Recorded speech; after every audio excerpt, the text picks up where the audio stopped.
HRT, the big fear of it causing breast cancer due to, information and headlines that were really misinterpreted, data from a study of 2002, which I'm sure you've talked about plenty on this show.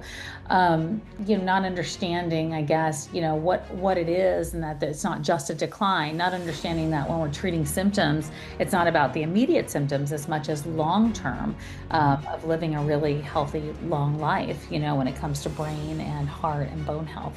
So I think there's a lot of misconceptions around this time. But I think the biggest one right now that the hurdle that we have to get past is that this is this time of decline, because that's not really what it is. And that it's too late to do anything about it, because that's not true. Talk to me about the term anti-aging and why, in many instances, this can be something that can be ageist, can provide the wrong message. I think that aging is truly a gift, and I think many people in the space feel like they have to apologize for the aging process. Yeah. What is your take on anti-aging versus pro-agency? Yeah, I think it was a word that we all used for a long time. We saw it marketed to us on every, skin cream you could find out there, every commercial, you want to stay youthful and young. And so I think that was kind of ingrained into our minds.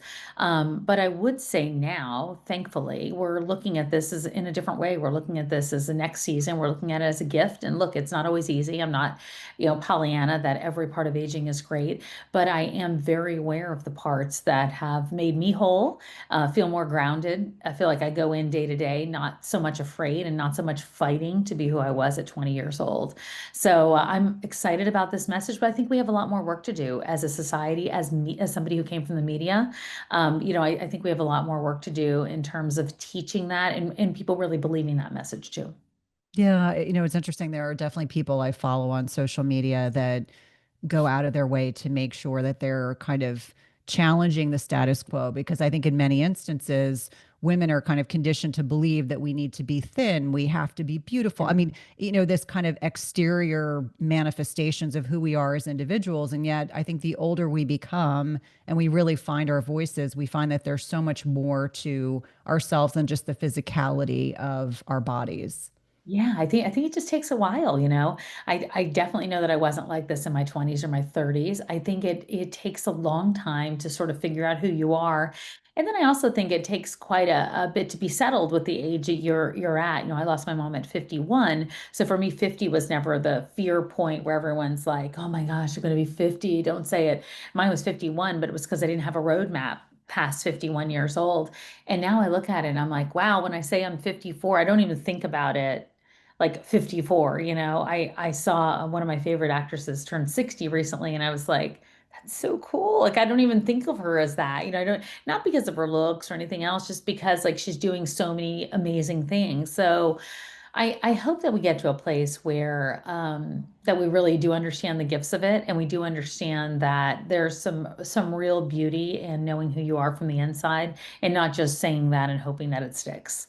Yeah, and it's interesting for me. I definitely was more stigmatized, if you will, at turning 40. For some reason, I had Yeah. relatively young kids, a 4-year-old, a 6-year-old, and like 40 to me, I was like, I can't believe I'm 40. And then when I turned 50, I was like, it's just a number. And I make a point on podcasts or interviews that I do that I talk about being 53 so that people understand that you don't like fall off a cliff at 50, you don't fall off a cliff at menopause, that Yeah. there's so much more living to be done.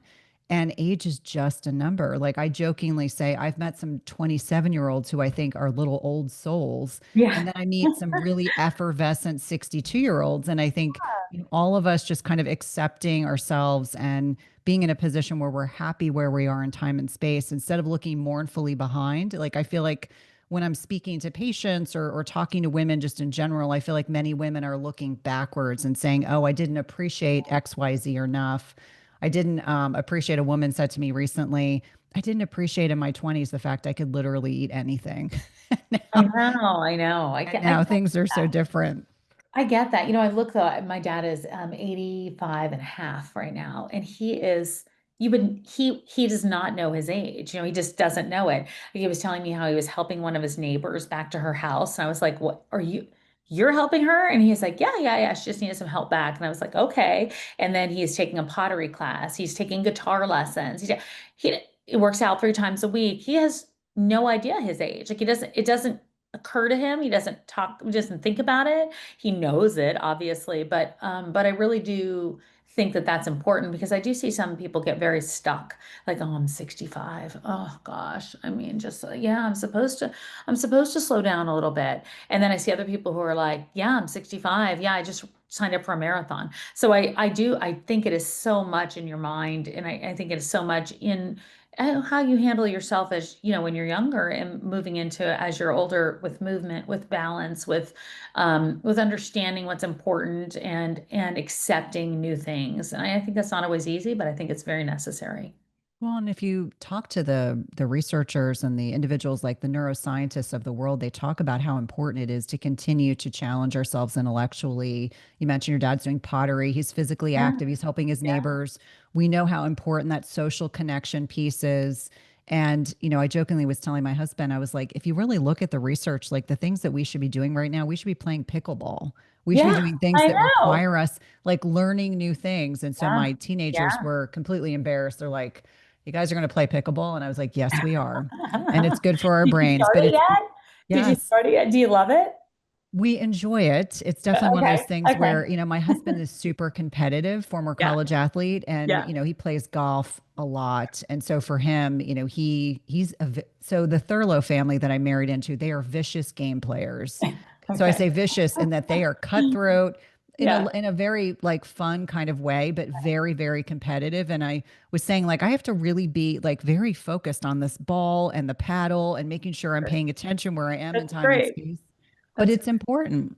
Yeah, no, I know it is. I know it is. I think, but I think it's exciting, and I also think that gives you a lot of excitement in the relationship too, of seeing people in different positions and doing different things. I think there's something really to that. I really, Yeah. Why do you think, in many instances, women at this stage of life truly suffer in silence, not just physically, but also emotionally and professionally? Why do you think that menopause or even the perimenopausal transition has been kept behind proverbial closed doors for such a long period of time? I mean, look, I think that women suffer in silence because that's kind of the only option that they've really had for a very long time. It wasn't just silence in community, but it was silence in the doctor's office. It's been silence in terms of what doctors have learned. It's not their fault, but that's just kind of the way the system's been set up. So that's why I believe that's gone on for so long. Why I think that now we're finally talking about it and, finally trying to shout it as loudly as we can is because we realize what's happening and some of that information has gotten out there. And look, I've been a journalist for 30 plus years. I had no idea that this was something we weren't talking about, even as journalists. It wasn't a story we covered. It wasn't we didn't talk about menopause research when we did a health report every night of the week. We talked about every diet under the sun. We talked about every cholesterol change. We talked about heart disease. We talked about hair loss. We didn't talk about menopause, and certainly not perimenopause. So I think that we've done a disservice from a lot of different areas, from education, from the media standpoint, and then a societal as, thinking this is a symbol that our best years are behind us. So I think all three of those are really to blame for it. And then we've got a medical system that has really shown that women have been put in last place when it comes to care. And I don't think that that's changing as quickly as I'd like to see it, but I'm hopeful that it will in time. And I'm hopeful that the more that we push it, that the faster it goes, so we get some help for the next generations. Yeah, it's interesting to me because when I finished my nurse practitioner training, it was right around the time of the WHI, so the Women's Health Initiative. Right. And I was kind of segmented into cardiology, and that's what I did for 16 years until I left that environment 9 years ago. And I remember how many of my female patients would sit in my office or would tell me in the hospital, my doctor took me off of estrogen. I have horrible hot flashes. I have pain in my legs. I can barely move. They start getting palpitations. And I think in a lot of different ways, even during my training, and I trained at arguably one of the best medical institutions in the country, there was little to no mention of, there was nothing mentioned about perimenopause. And with menopause, gosh, I mean, there was probably two or three sentences in a book that Yeah, yeah, it was that cursory. And because I was in my 20s when I was doing all my training, I was like, oh, menopause is something my mother goes through. And my mother didn't sure. even talk about it. My aunts never talked about it. So there was definitely this stigmatization of women just not feeling like they have a voice. And then in many instances, and certainly experts I've interviewed on the podcast have said, male physicians saying this.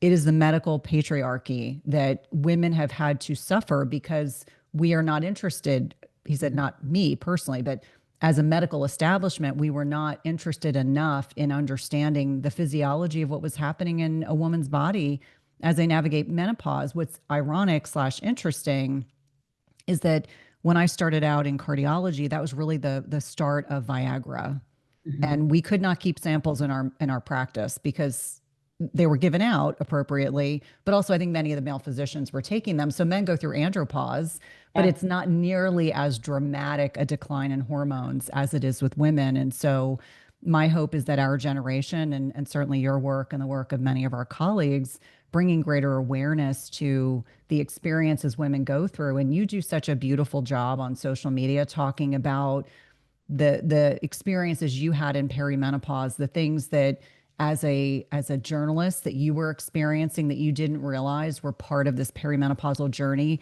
When you reflect back on that time, what were some of the symptoms that gave you the greatest concern, or things that hadn't been adequately explained to you, like this is what's happening and this is why you're having brain fog, or this is why you're so tired? Yeah, all of them. I think all of them. I mean, I didn't know I was in perimenopause. I was given a diagnosis of menopause. I'd never had the hallmark 12 months no bleeding because I had endometrium polyps. And so that's always, there's bleeding on randomly anytime. So I always thought those was like a weird period, weird 3-day period, even though it wasn't really a period. Now I had come to find out. But my big one was sleep. That's really kind of where it all started. And I thought a lot of that was stress because I'd gone through a divorce. That was like kind of marked off as reason A. And then I started with weight gain in weird areas. No matter what I did, I was getting up earlier, working late news, getting up earlier to work out and try to, sweat it out, and that didn't work. Then eating as little, eating less, and nothing was helping. And then the brain fog was though the more debilitating, and that was also attributed to stress. And that was word recall. I had a really tough time with word recall and just remembering anything. Like I would walk into a place to do something. I'm like, I don't know what we're doing here, but then we'll do something else. I had no, like I always felt, I described it as being on the outside looking in a lot of those years. And I really felt like that. I very much felt that way. And then I had a lot of anxiety too. And then that's right. I was put on Lexapro 2 different times actually. And so all those there were always like answers, but inadequate answers, never perimenopause. And what I think is horrible slash ironic about it is the fact that for 2 of those years I had gone in to get my polyps removed, and never during that time, even in the most like they're working in that area and still didn't talk about that with me. So I was like, they had every reason to have that discussion and nobody did, from the surgeon that did it to the gynecologist to the other, none of them. So I think that's a really telltale sign. Yeah. And when did you and your provider initiate HRT? Like, when did that become part of the conversation? I switched providers a couple of different times, and I think that I keep saying 2 years ago. Now it's probably 3 or 4 years ago. It's probably about 3.5 years ago is when I started on estrogen and progesterone, and then about a year and a half, maybe more, of testosterone was added into it. And I wasn't really consistent with the testosterone, and now I've become consistent with it. But I had started with like a compounded formula, and that didn't seem to be doing anything. And then I went to the gel where I have to now measure it out, which like completely sucks, but that's just, the way it is. Yeah. And for listeners, if they don't realize this, there's currently no FDA approved testosterone for women, yet it is such an important hormone. And I think for many, many women, whether it's compounded, whether they're using a tenth of the male dose, which is what it sounds like you're doing, for a Yeah. lot of women, that can be the kind of magic addition that makes them feel like, their executive function, they're get off the couch, get moving, feeling like they're seeing changes in body composition. And that is the one thing, like because my team and I are fielding like questions that come in for the podcast or on social media, I'm sometimes stunned at how many providers still will say to women, "Oh, you don't need testosterone." And I'm like, "Really?" I'm stunned at how many are saying you don't need hormones. I mean, Right. HRT and estrogen and progesterone. I'm stunned by all of it, actually.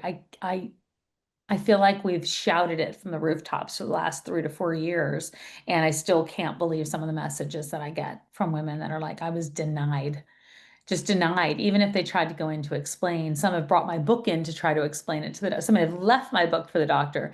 And so it makes me sad that we make women have this double and triple fight all the time. Not only do we have to go educate ourselves, but now we have to go and explain it. And again, it's not the doctor's fault, but at some point, that education has to become, well-rounded all around. And we all have to take responsibility for learning and understanding and then implementing. And I'm Absolutely. hopeful that, that the medical schools start really paying attention to what needs to be done as we continue to. Yeah. And it's interesting because when I was putting the resources together in my book, realizing and explaining to my editor, only 4% of women right now Yeah, it's are on shocking. hormone replacement Yeah, therapy. And that's not to suggest that HRT may be the right right. decision answer for every single person, but it really speaks and begets the need for greater education, not just for the clinicians, but for patients as well, so that they can advocate for themselves. I mean, my hope and my intent is that over time, whether it's telemedicine for areas of the country where there may not be an HRT savvy provider, but allowing every woman to have the ability to have that conversation and advocate for themselves. Mhm. One of the things that really stood out for me in perimenopause, and in fact, I embarrassingly admit this, when I did my first TED talk, it was on perimenopause. I remember being so embarrassed. This is 2018. There weren't nearly as many people talking about perimenopause and menopause at that time, but Sure. I felt even as a clinician immense shame, and that is so much of the transitional process, whether it's shame with the end of your fertile years, whether it's the shame of the bodily changes, whether it's the shame of just not understanding why your previous lifestyle choices no longer work Yeah, well. yeah. It seems like this is a universal kind of experience for most women. Where do you think, from your perspective as a journalist, where do you think that stems from? Is it from, years of silence about the menopausal transition? Is it, again, the provider piece? Is it just societal pressures that women feel about aging in general? I mean, I think it's so wrapped up in aging. It's not funny. I think that even when I first realized that I was in menopause and it was in my patient portal, I was like, oh my gosh. In my mind, like my best years were behind me and it was over and I was old. And that was an instant, right? And I did just untalk myself out of that. But that was my guttural, what I belief, that was my belief. So whether that comes, that's, society, I still think that that's out there and it's going to take as long as it took to build up to take away, right, and shed. But I guess I also think that the silence of the medical community and the silence of the media, I think both those things really have played quite a role. I mean, I came from an industry that was very youth oriented and youth obsessed, and you were lucky to keep your job and hold on to your job, and there was always somebody younger, prettier, smarter, skinnier behind you. And so and I think that a lot of women go through that, whether they're in a job in television or something else. And so I think that menopause kind of goes into that best years are behind you. And so who wants to talk about that? And even up until 5 years ago, somebody said to me, if you keep talking about this menopause, you're going to ruin your career. Another woman said, please don't bring this up at dinner because nobody wants to talk about that. And I thought, well, nobody wants to talk about it if they think it's a bad thing, if they think it's a negative thing. So people say like we got to change the word menopause, and I don't know that we need to change the word menopause. I think we need to change what we think it means. I don't think it's the word that's the problem. I think it's the perception that's the problem, and so I'm hopeful we're getting there, bit by bit. I think that men are not afraid to approach it. To me, approach me with that conversation at events or anywhere I go to now, which I really, really like. Young women aren't afraid to talk about it. Young women in their 30s are coming up to me discussing their hormones. And so that makes me feel like we're on the right path. Absolutely. It's funny. I had a female orthopedic surgeon on about 2 weeks ago, and she said she has 5 children. And she said one of my daughters was like, I'm terrified of menopause. And she said, wait a minute. Why are you worried about menopause? She was like, but everything I hear about it sounds terrible. And she said, my hope is that our generation is going to ensure that your Yeah, generation knows what to expect. You won't be fearful of it because you'll know by the time you're in your mid to late 30s that this Yeah, transition hormonally is happening. And there's lots of things that you can do proactively about it. You don't need to fear it. Just yeah, like if you can imagine if a child said, I fear puberty. I mean, it's kind of like reverse puberty versus puberty. I don't think, children have the potential concerns about puberty. And yet I tell people all the time that, hormones govern our lives and are super important. But the more that we understand, the more we can advocate for ourselves. And we don't need to fear this process. From couldn't agree more. Yeah. And do you feel like there are still common misconceptions about perimenopause or menopause that you hear? I know when you're at book signings or you're at events, common kind of myths or, urban legend that center around this. Like in many instances, I'm always curious about this because everyone that has a different background may have a different, lens with which they view this. But common misconceptions or concerns that people have around this time frame in a woman's life. Oh, yeah. I mean, I said it before, the best years are behind us. I think that, that we've slowed down, that we're not as important past our reproductive years. And then I think, so many of the other myths go into, the different symptoms or solutions, which are, HRT, the big fear of it causing breast cancer due to, information and headlines that were really misinterpreted, data from a study of 2002, which I'm sure you've talked about plenty on Mhm. this show. Um, not understanding, I guess, what it is, and that it's not just a decline, not understanding that when we're treating symptoms, it's not about the immediate symptoms as much as long term Mhm. of living a really healthy, long life, when it comes to brain and heart and bone health. So I think there's a lot of misconceptions around this time. But I think the biggest one right now that the hurdle that we have to get past is that this is this time of decline, because that's not really what it is. And that it's too late to do anything about it, because that's not true. Yeah, and it's interesting. My mom is now 79, and I was talking to a GYN who was a guest on the podcast, and he jokingly, after we were done recording, he said, "You should just put a couple patches on her." He's like, transdermal estrogen is really pretty benign, and if you can refer her, I'm happy to see her. But he was making the point of saying it's really never too late to have that conversation. So Yeah. whether someone is 80 having a lot of genitourinary symptoms, which I can't fathom are pleasant at all if there's been a long period of time without estrogen. But helping people understand it's not this, it has to be initiated within 5 years. In most instances, it's all about risk stratification, figuring out what your personal risk stratification is, and then determining what options are available. I love that Kelly Casperson always says vaginally estrogen is always a yes. Like if you are 80, if you No are matter the age. 65, if you Yeah. are 50, the answer is yes, because it's not systemically absorbed. And for many people, it's not a question of if, but when that they will experience chronic urinary tract infections, a lot of, painful sex, issues with libido, and something so easily accessible for many Yeah. individuals Yeah. that is also very cost effective. Yeah, absolutely. And I think that there's a lack of understanding. I mean, even we've just started talking about it, but understanding vaginal estrogen versus the patch, and understanding what it can do, and understanding that, for essentially all women, vaginal estrogen is so helpful, especially long term in what we're talking about. So I hope that the reason I wrote the book is to just try to clarify things in a more simplistic way. I'm not a doctor, and I felt like, wow, there was just like so many things that I didn't understand, and every time I like would learn one, I needed another and another and another. And so I just really wrote it like Q&A, so somebody could really understand what was going on, and took thousands of questions that I had mined on social media and in our communities, and tried to put as many answers as we could into the book, because those are the questions that come up all the time. And I think that we deserve those answers. And unfortunately, right now we're in a place where we have to be the ones that, understand the questions and the answers to go into our doctors or go into our care providers. Absolutely.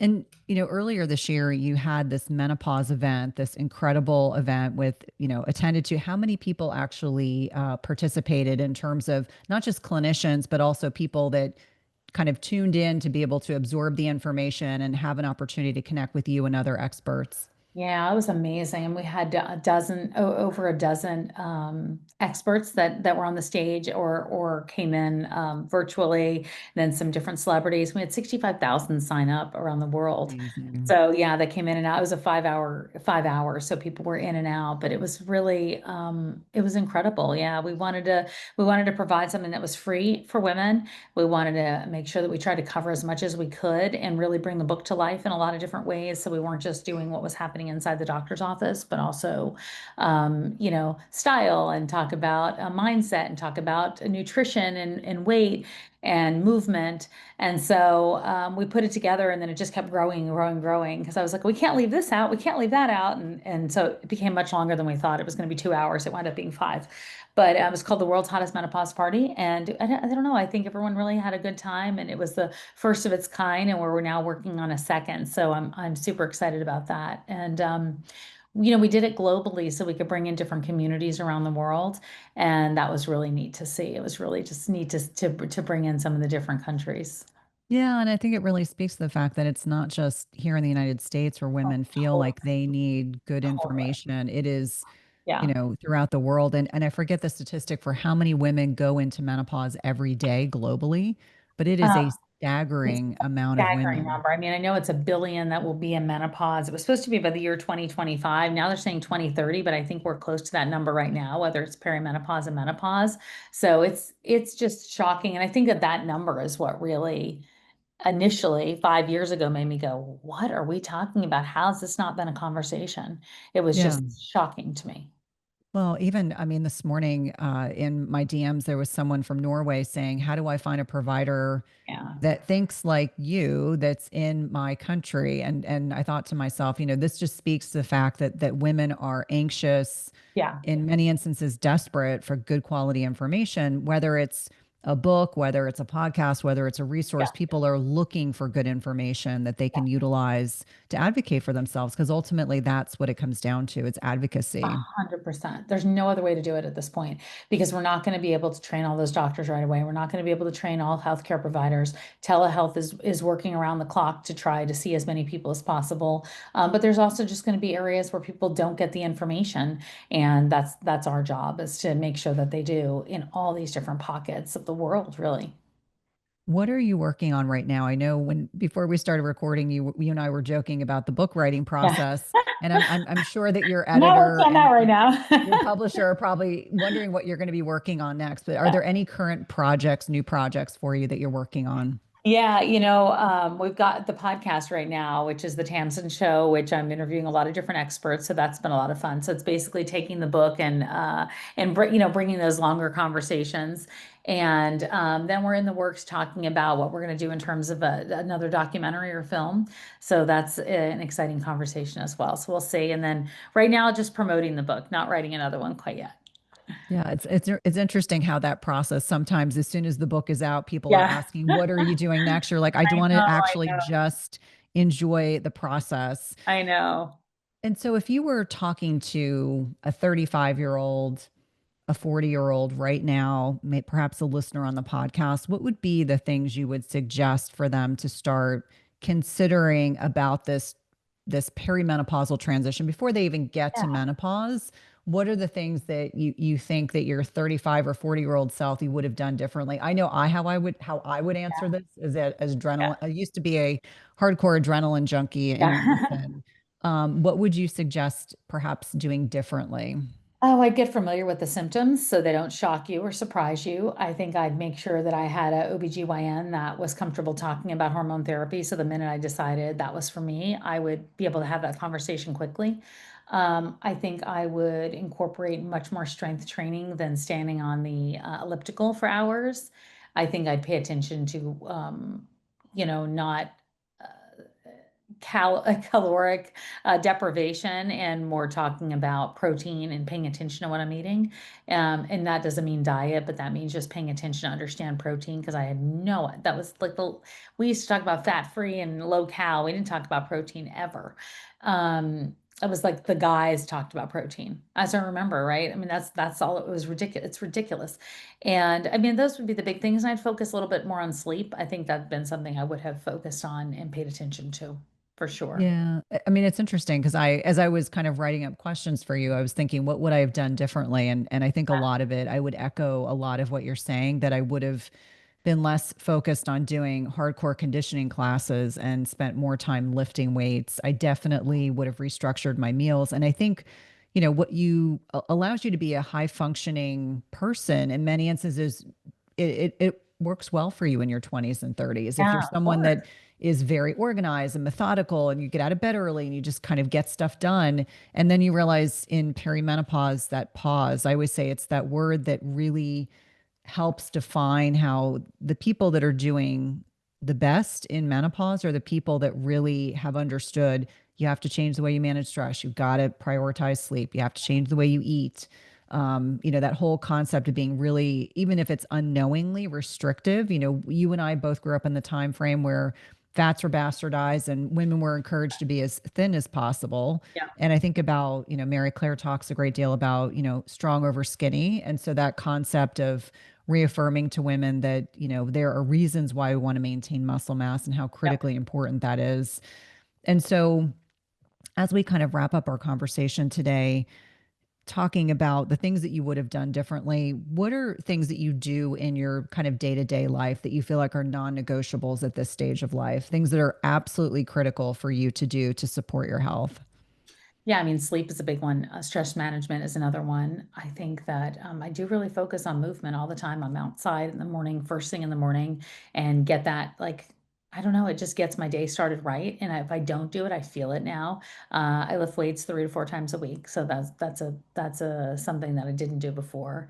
And I am also paying attention to, like, what works and doesn't work for me. Like, I don't play around if it doesn't, I mean, hormones are not a one and done. And so I do pay attention to how I'm feeling with that to make sure that I'm leveling those right. And I think that's it. I try not to give myself such an overwhelming list that I feel unwell by the end of it. But I do try to, I try to pay attention to everything that I'm doing so that um so that I feel good going forward. And I really appreciate and love, what my dad does and how he lives. I think it's pretty cool. And if I can get to there, that would be pretty amazing. Absolutely. Well, such a pleasure to connect with you. I'm so glad we were able to make this conversation come to fruition. Please let listeners know how to connect with you if they are not already following you, how to get access to your amazing book or Thank listen to your podcast. Thank you. Howtomenopause.com is the book, and the podcast is The Tamsen Show, and anywhere on social media, Tamsen Fadal.